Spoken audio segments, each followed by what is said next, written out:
Protesters also burnt tires, blocked roads, and incidents of violence have also been reported in several parts.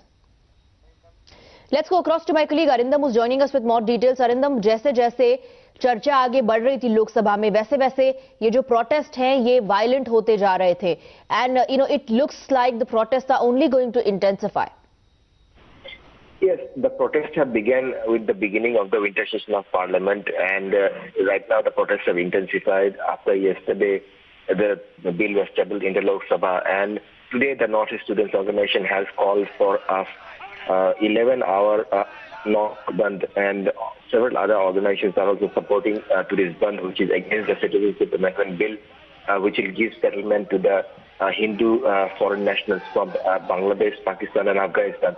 The various organizations protesting here feel that this bill is detrimental for the Northeast, and it is anti-Northeast and will be a threat to the culture and identity of the people of the Northeast. So they are opposing this bill tooth and nail, and they say that the protests will intensify.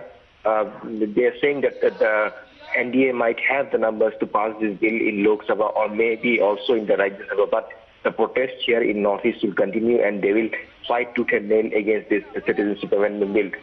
Yesterday, several organizations have protested across the Northeast. In fact, there were violent protests also, where police have clashed with the protesters, in which several police personnel got injured.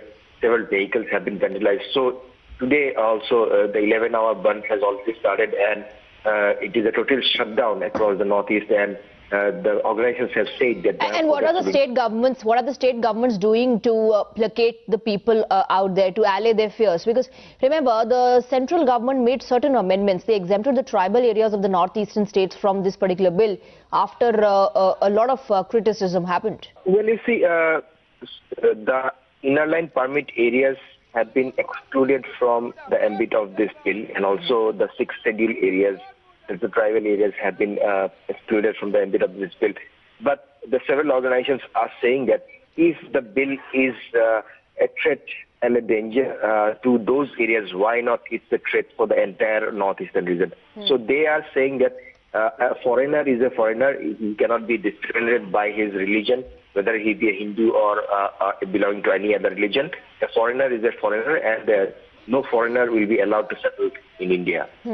Arindam, आज क्या और protests होने वाले हैं? Because earlier you were telling us that a bandh has been called. Yes, today the Northeast Students Organization has called for an 11-hour dawn to dusk entire Northeast bandh, and the bandh so far has found spontaneous response from the people of the Northeast.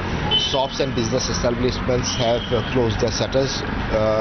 Schools and colleges are closed. In fact, there is very, very thin traffic on the roads. There is heavy deployment of security forces in the entire region to thwart any untoward incident.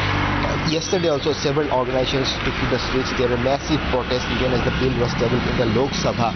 There were effigy burning, there were tire burning on the streets. In fact, there were torch rallies across the entire Northeast, and the protesting organizations are saying that they will fight this bill tooth and nail.